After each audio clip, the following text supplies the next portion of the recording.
নমস্কার বন্ধুরা, কেমন আছেন সবাই? নিশ্চয়ই ভীষণ ভালো আছেন। Welcome to my cooking channel. আজকে আমি যে পাতাটা নিয়ে এসেছি সেটা আপনারা অনেকেই চেনেন, আবার অনেকে চেনেনও না। এটাকে বলে পলতা পাতা। খুব তেতো শাকটা, খেতে বড়া করে খেতে খুব ভাল লাগে। আমি পেলাম বাজারে, নিয়ে চলে এসেছি এই পলতা পাতা। এটা পুরো গোটা একটা আটি। এগুলোকে এরমভাবে জাস্ট পাতাটা ছাড়িয়ে নিয়ে ভালো করে ধুয়ে কুচি কুচি করে আমি এটা বড়া ভাজবো। সঙ্গে একটু বেসন বা চালের গুঁড়ো বা ডালের গুঁড়ো সবই দিতে পারেন বাইন্ডিংয়ের জন্য। এই পাতাটা খেতে কিন্তু ভীষণ ভালো। আমি পলতা পাতা নামেই জানি, আপনারা কে কী নামে জানেন আমাকে জানাতে পারেন। আজকে আমি এই রান্নাটার বড়া ভেজে আপনাদের দেখাবো। দেখুন, আমি এখানে শুধু পাতাগুলোই নিয়েছি। এই সুর ডাঁটি এগুলো কিন্তু কিছুই লাগবে না। জাস্ট এই পাতাগুলো নিয়ে ভালো করে ধুয়ে নিয়ে কুচি করে কেটে নিতে হবে। দেখুন, আমি পাতাটাকে কিন্তু একদম কুচি কুচি করে কেটে নিয়েছি।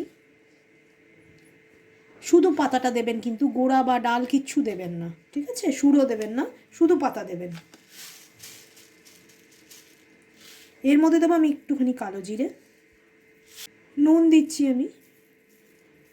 নুনের পরিমাণটা কমের দিকেই রাখবেন, কারণ পাতা তো এক্ষুনি একদম সফট হয়ে যাবে নুন পেয়ে। হলুদ দিচ্ছি, হলুদ না দিলেও চলে, তবু সামান্য আমি হলুদগুলো দেবো। আমি এখানে বেসন দিচ্ছি। আপনারা ডাল মুসুরির ডাল বা যে কোনো ডাল বেটেও কিন্তু আপনারা এর মধ্যে দিতে পারেন। আমি বেসন দিয়েই করছি। বেসনটা যতক্ষণ না বাইন্ডিং ভালো করে হবে সেরকমই করতে হবে। আমি মোটামুটি 2 চামচের মতো দিলাম এখানে। ক্রিস্পি হবার জন্য আমি একটু চালের গুঁড়োও দিয়ে দিলাম, প্রায় 1 চামচের মতো। এইবারে এটা খুব ভালো করে মেখে নিতে হবে। একদম হালকা হাতে এটাকে আস্তে আস্তে আস্তে আস্তে মাখবেন। প্রয়োজনে জল দেবেন, তবে আমি এক্ষুনি ধুয়েছি, এটা এক্ষুনি কিন্তু নেবে যাবে। এরমভাবে ভালো করে একটু মাখিয়ে নেবেন।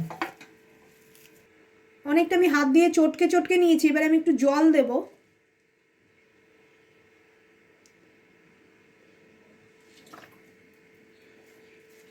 জলের ছিটে দিয়ে একটু মাখতে হবে। আমার বেসন মনে হচ্ছে আর একটু লাগবে।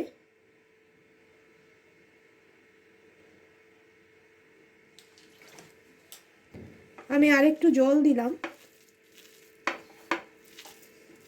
এটা আপনারা যদি একটুখানি রেখে দেন তাহলে কিন্তু শাকটা থেকে নুনের জন্য জল বেরিয়েই যাবে।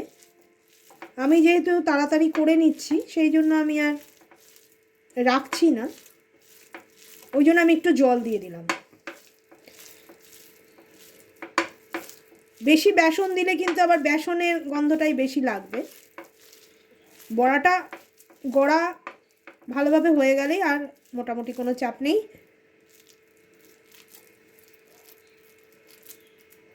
আমার আর একটু বেসন লাগবে, অল্প একটু। আমি 1/2 চামচের মতো এখানে বেসন দিলাম। এরমভাবে জাস্ট আমি মাখিয়ে নিলাম। দেখুন, বড়া তো মোটামুটি সবাই ভাজতে জানেন। ব্যাস হয়ে গেল। এইবারে আমি গরম গরম করে ভেজে নেব।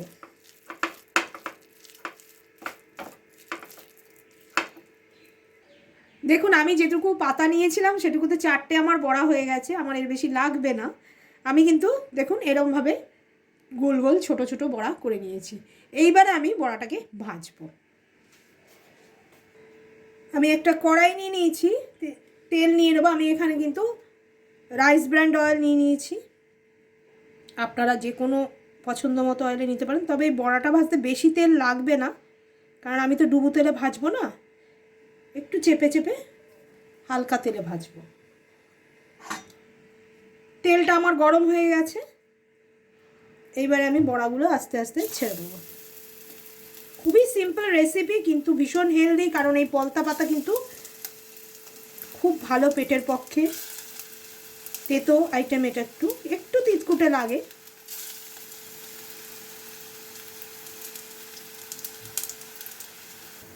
এই কড়াইতে খুব তাড়াতাড়ি লাল হয়ে যাচ্ছে দেখুন। এইবারে আমি অপোজিট পার্ট দিয়ে দিচ্ছি।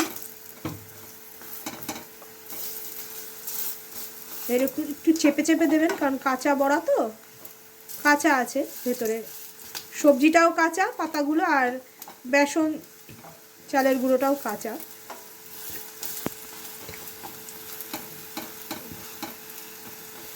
এর মধ্যে কিন্তু লঙ্কার গুঁড়ো বা অন্য কোনো মশলা যায় না, আমি ওই জন্যই সিম্পলতে করলাম। তবে আপনারা 2-4টে চিনি দানা দিয়ে দিতে পারেন, আমি সেটাও দিইনি এখানে।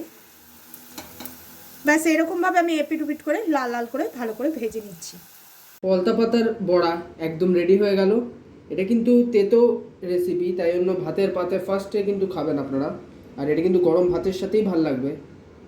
আর এইটা কিন্তু অনেকজন ঝোল দিয়েও খায়, আপনারা বড়া দিয়ে খাবেন, অসাধারণ লাগে খেতে।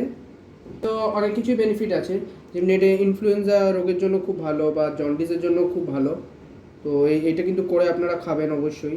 আর আপনাদের কেমন লাগলো কমেন্টের মাধ্যমে কিন্তু জানাতে ভুলবেন না। ভিডিওটাকে বেশি বেশি করে লাইক করবেন, বন্ধুবান্ধব বা রিলেটিভসদের সাথে বেশি বেশি করে শেয়ার করবেন। আর যারা সাবস্ক্রাইব এখনও করেননি তারা সাবস্ক্রাইব করে অল বাটনটি ক্লিক করে দেবেন, এমনি নতুন ধরনের রান্নার নোটিফিকেশন পাওয়ার জন্য। ধন্যবাদ।